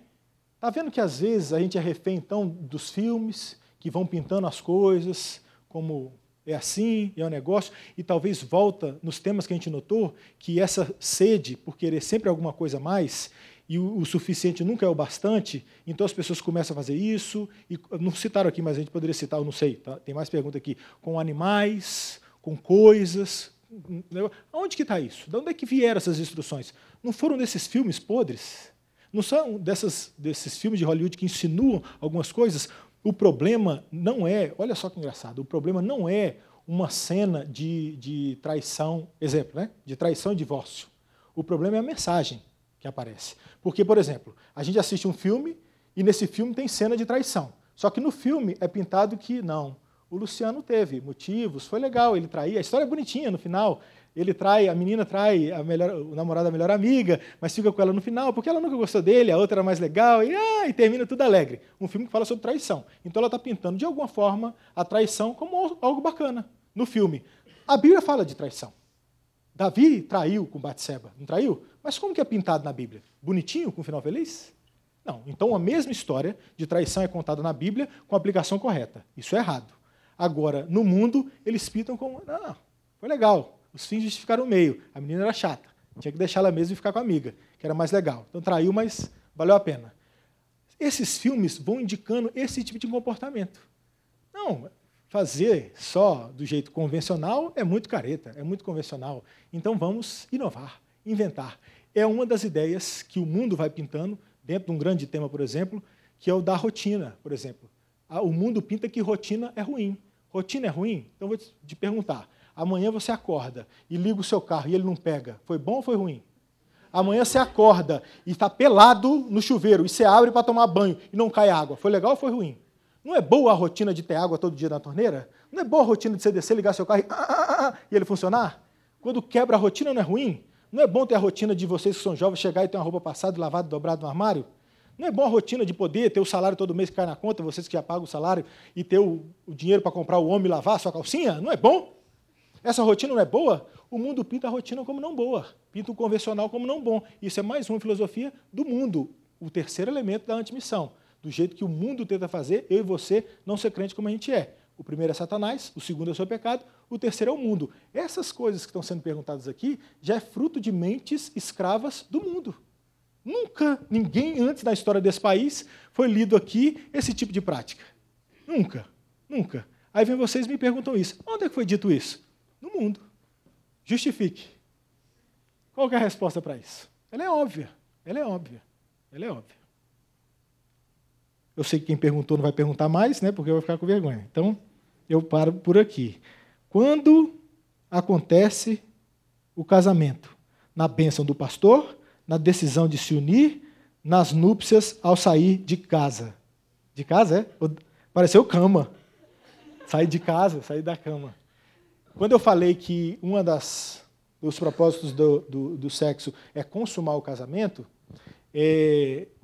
querer dividir, eu acho que fica meio, né, estranho. Mas houve casos em que casamentos que não foram consumados foram tidos por não serem casamentos. Gente que mentiu para o próprio esposo, alguma coisa, para a própria esposa, e não teve a consumação, eles conseguem alegar que não houve casamento, porque tinha uma mentira prévia aí, alguma coisa. Então, eu acho que o casamento ele acontece, inclusive, com a consumação, né, com a intimidade sexual. Deus falou que faz parte. A gente viu lá em 1 Coríntios 7, 3 e 5, que o marido e a mulher têm que ter esse exercício, esse dever de casa, de com alguma frequência fazer. Então, faz parte do casamento. Então, o casamento sem isso, a não ser que a gente começasse a viajar aqui, né? O cara teve um acidente, e, tipo, não tem jeito e tal. Então, são casos extremos, mas isso também não é só o casamento, faz parte do casamento. O bom de responder essas perguntas é que quem perguntou não pergunta mais, né? Tipo, não insiste. Não gostei da resposta, pergunta mais. Tranquilo. Se o casamento representa Cristo e a igreja, e o sexo é parte do casamento, como o sexo representa Cristo e a igreja? Muito boa, muito boa. E quem fez essa pergunta deveria ouvir mais os sermões do Roster. O Roster, muitas vezes, ele usa essa explicação, que fala que quando José não conheceu Maria, não era conhecer de conhecer, mas conhecer intimamente. E é o jeito que Deus usa sempre essa palavra nossa com ele, é esse conhecimento. Obviamente, eu gosto de fazer o anti-exemplo, né? Na cabeça de quem perguntou isso, não quer que a gente faça sexo com Cristo, quer? É isso, então? Então não tem jeito. porque é idiota. Quem pergunta é só fazer o contra-exemplo, tá vendo? Não tem jeito, é óbvio que não vai existir, mas a representação dessa intimidade é exatamente a nossa união com Cristo, é conhecê-lo intimamente como quem se entrega a um esposo. Deus te conhece de verdade, porque Deus, vocês estão me vendo aqui de roupinha, e eu posso estar usando máscara para vocês nem sabem o que eu faço quando eu estou sozinho. Vocês não sabem como é que é a minha vida, mas Deus sabe, Ele me conhece, nu, e a gente não se envergonha, eu e Ele. Eu tenho intimidade com Deus. Então, o retrato dessa intimidade, obviamente, não teria nada que representasse o sexo nosso com o próprio Cristo, com Deus, é um devaneio, mas sim essa intimidade, e isso a gente sempre fala, busca intimidade com Deus, e aí você passa a conhecê-lo e ele te conhecer do jeito que deve ser. Tudo bem até aqui?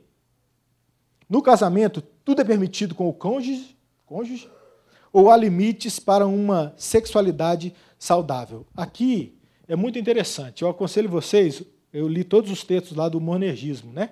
Monergismo é um site reformado confiável, e lá, se você botar no Google Monergismo, sexualidade, te abre uma aba no site antigo deles, que era .net, com um monte de texto sobre isso. E tem lá o cara que fala alguma coisa sobre isso. Há pastores, há gente que diz que nessa intimidade do casal, esse mútuo acordo, né, o corpo da mulher pertence ao marido, o marido pertence à mulher, nesse prazer entre os dois, eles têm alguma liberdade. Mas toda liberdade ela é limitada pela palavra de Deus, né? Pelo amor e pelo respeito ao próximo. Então, tem que ver, porque sempre o problema é o coração, porque muitas esposinhas, ou mesmo maridos, podem estar se sujeitando a fazer algumas coisas, não por amor e pela intimidade, não porque tem prazer, mas por medos e coisas doentinhas no coração. Então, há que ter algum zelo. Mas, no bottom line, lá no fundo, né, em resumo, o que rege a vida de casado não vai ser o meu acordo com a Fefe. A gente não faz o que a gente quiser. Por exemplo, se eu e a Fefe, de comum acordo, a gente decide que a gente vai trazer uma terceira pessoa para a nossa casa, para a nossa cama. A gente está de comum acordo. Ela quer e eu também. Pode? Então há algum limite. Esse limite é o quê? É sempre a palavra de Deus. É heterossexual, é no encaixe que Deus fez, é monogâmico, é eu e minha princesa, e é no casamento. Desse casamento, alguma liberdade é a acessibilidade que vocês têm. Né? Vocês têm. Né? O livro de Cantares, ele ensina muito como você se deleitar com a sua esposa e a esposa com o esposo. Qualquer coisa além disso, até a pergunta é perigosa, né? Porque é o que eu falo, é trato de uma mente que está um pouco sujeita ao jeito do mundo. Aqui parece que é a última. Ixi, tem mais uma. Até que ponto a atração e as carícias são válidas em namorados? Como honrar a Deus com um desejo legítimo de intimidade quando ainda não é o tempo de consumá-lo? Esse aqui é aquele versinho, né? Aquele que quer viver abrasado, que se case. É perigoso. Por isso que normalmente não é sadio. A gente sabe, né, que a gente não dá conta. Não é sadio começar a namorar cedo e namorar muito um tempo.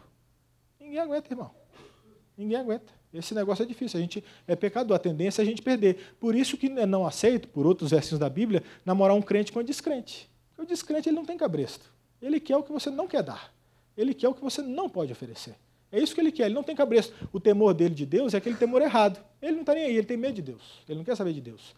Então ele vai querer te usar, porque normalmente o perdido ele é egocêntrico, a gente luta contra o nosso egocentrismo, mas ele é egocêntrico mesmo, ele quer te usar. Mas ele até fala que te ama, mas ele não conhece o amor. Ele não sabe o que é o amor. Porque o amor, do jeito que Deus ensina, é o quê? Porque Deus amou ao mundo, que deu o seu Filho unigênito para que todo aquele que nele crê não pereça, mas tenha a vida eterna.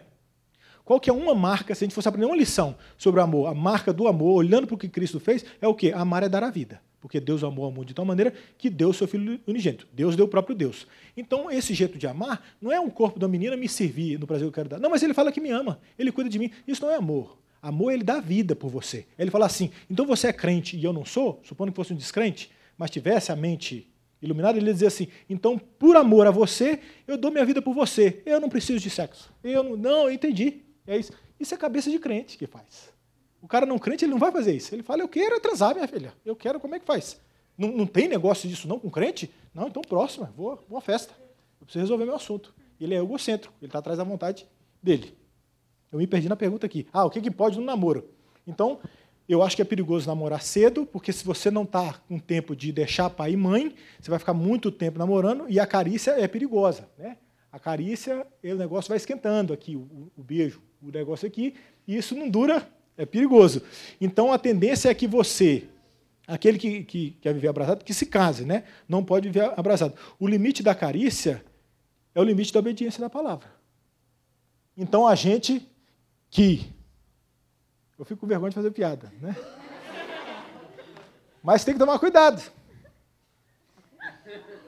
Por exemplo, eu vou falar um exemplo aqui de um casal, esquece o nome, né? Mas ele estava louco para casar. E ele falou assim: Carlitos, eu não aguento mais namorar debaixo do prédio, velho. Eu não aguento mais não poder ficar com a minha namorada. Eu não aguento mais despedir, ir embora. As crises não mais por causa do corpo, mas dessa vida de gente separada, que tem agenda para tudo. Mas isso, no namoro, o limite das carícias, de mostrar a intimidade aqui, que foi a pergunta, é esse. É você se cercar de cuidados para continuar obedecendo a palavra. Pode beijar? Pode. Em público. Luz acesa. Sozinho jamais. Papai saiu, vamos sair também. Foi comprar pão, eu vou atrás. Ele desce, você desce também. Não fica sozinho no carro, não fica no lugar. Então você vai se cercando, tem intimidade. O limite é esse, é você obedecer. Mas a minha tese é mais drástica. Eu acho perigoso. Porque o negócio não tem freio de mão, tem? Rapaz, quem que freia um beijo? Um beijo bom? Ninguém freia, é perigoso. Então tem que tomar cuidado. O limite é a obediência da palavra. Se não aguenta, nem começa a namorar. É o que eu falei, mata o lagarto. Nem começa a namorar. Vai ler Bíblia. Fala: Deus, eu preciso casar, me passa num concurso em nome de Jesus, eu preciso, me dá um apartamento, me dá um salário, me dá um dinheiro, eu quero beijar e consumar. Então, não eu sou do tipo que não vai, né? Para mim o limite é esse. Última pergunta, louvado seja Deus. Caso um cristão tenha traído a esposa e após uma conversa com o pastor tenha confessado e se arrependido verdadeiramente, é necessário confessar a traição à esposa? Boa pergunta. Boa pergunta. Boa pergunta. Vocês entenderam a pergunta? O camarada traiu a esposa. Ficou arrependido. Confessou para o pastor, que está escrito aqui? Ele chegou aí para o pastor, né? Ele foi para o pastor e conversou com o pastor. Ainda assim é preciso ele ir na esposa e confessar para a esposa? Quem acha... Sinceridade, estamos em casa aqui. Parou de gravar já, irmão? Quem acha que tem que confessar para a esposa, levanta a mão. Quem acha que não tem que confessar para a esposa, levanta a mão.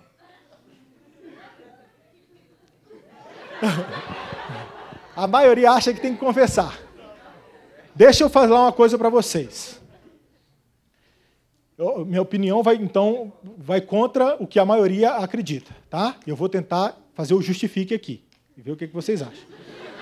O negócio é o seguinte, olha só. Quem que perdoa o pecado? Pastor perdoa o pecado? Eu preciso, como os católicos, ir num confessionário confessar pecado? O padre? Aqui, no caso, a bem da verdade, na minha opinião, que vai contra a de vocês, ele não precisava ter confessado nem para o pastor. Porque pastor não é padre e a minha fé não é feita igual a Igreja Católica de confessionário. Né? Quem perdoa pecado? É Deus. Agora, tem um versinho de Tiago que diz que você confessa os seus pecados uns aos outros para se sentir curado. Então, esse negócio que a psicologia chama de catarse, que é você botar para fora e isso alivia o peso, alivia a alma, você pode fazer, para sentir esse conforto, para ter essa sinceridade. Você pode fazer? Pode, mas isso não perdoa pecados. Por exemplo, eu já aconselhei pessoas que estão enfrentando algumas dificuldades, como esse cara aqui, que foi lá e confessou, talvez, a traição para o pastor, mas isso não muda. Vamos supor que a tendência dele é continuar traindo a esposa. O fato de ter confessado para o pastor não faz dele passar a vontade de querer trair a esposa.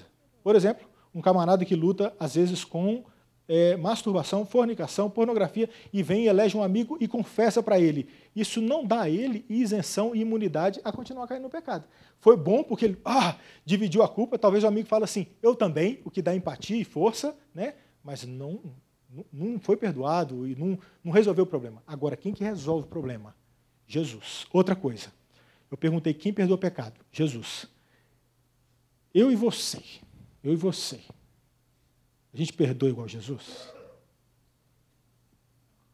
Qual que é a esposa aqui, que quando está brava, não fica histérica, mas fica histórica. Ah, eu lembro que naquele dia você falou que ia chegar para me buscar, eu desci com o meu vestido e você não chegou, cara de pau. Não é assim? Foi em 77, a gente está em 2016. Foi em 77. Você fez isso, e outro dia, não sei o que, lá na casa da sua mãe, você fez. A mulher fica assim. Às vezes, você conta, e a Bíblia diz que a esposa é a parte mais frágil, tá? E que, né, ela é o vaso mais fraco. E ela é a sua auxiliadora. Mas você conta, sendo que quem perdoa é Deus, e você está perdoado. Eu creio, por exemplo, no perdão que Ele me deu. Eu falei para vocês, para mim eu casei virgem, porque eu creio no perdão de Deus, eu fui perdoado, eu fui para a minha noite de núpcias achando que era a primeira vez, louvado seja Deus, eu estava limpo, nada atrás me acusa. Quem faz esse tipo de pergunta pode estar refém de algum tipo de acusação na cabeça. É a função de Satanás, acusar. Está perdoado? Mas será que está mesmo? Tem que contar para sua esposa então, hein? Porque se não contar, será que ele perdoou? Mas é a esposa que morre na cruz? Aonde que eu não vi o sangue da Nanda sendo derramado? Não tem. Quem perdoa pecados é Jesus. Se você confessou, é o começo da pergunta, e verdadeiramente está arrependido e foi perdoado, acabou. Bota uma pedra nesse assunto, porque talvez na cabeça de uma esposinha você faz isso, você pode acender um problema. Estou sendo sincero. Porque ela, fazendo isso, como não tem, não é Deus, não é Jesus Cristo, ela fala, foi mesmo, é? Aí fala, e tinha um cara me dando trela no trabalho e eu nunca traí, ó. Eu vou pagar na mesma moeda, cara de pau. Aí depois eu vou e falo assim, não dei conta aí também. Empatou. É perigoso, irmão. É perigoso. Então a minha linha pessoal aqui, né? Eu posso ser, né, corrigido pelos meus pastores. Estou bem à vontade com vocês aqui, dizendo, com a teologia que eu tenho, com o tantinho de Bíblia que eu tenho, eu faria nesse caminho. Eu não sentiria necessidade, se fosse eu, estou aplicando a mim, eu contar para a Nanda alguma coisa. Para falar assim, olha, em 77, foi o ano que eu nasci, alguma coisa. Tem mais pergunta? Alguém quer levantar a mão e fazer alguma pergunta?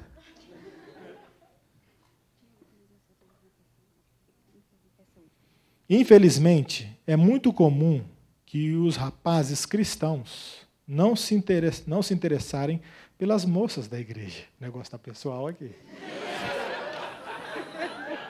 Isso pode ser uma consequência da pornografia ou de uma mentalidade mundana. Bingo, resposta na pergunta.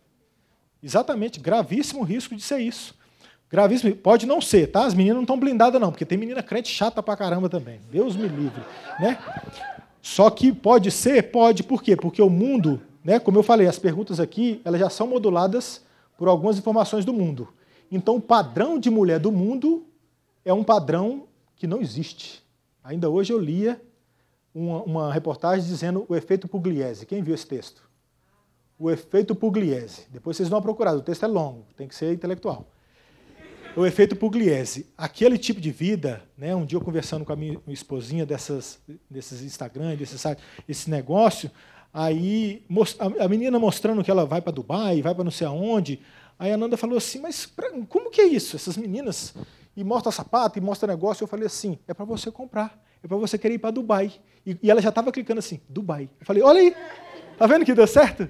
Então, esse tipo de vida, ele é irreal, mas é um jeito, lembre-se disso, nós temos 3 elementos da antimissão, coisas que nos atrapalham a ser crente do jeito que a gente deve ser. O seu pecado, o Satanás e o mundo. O mundo são essas informações que te fazem crer em coisas que não são que não são verdade e te desvirtuam da verdade. Por exemplo, que a mulher ideal é aquela do pânico, que é a Pugliese do Instagram.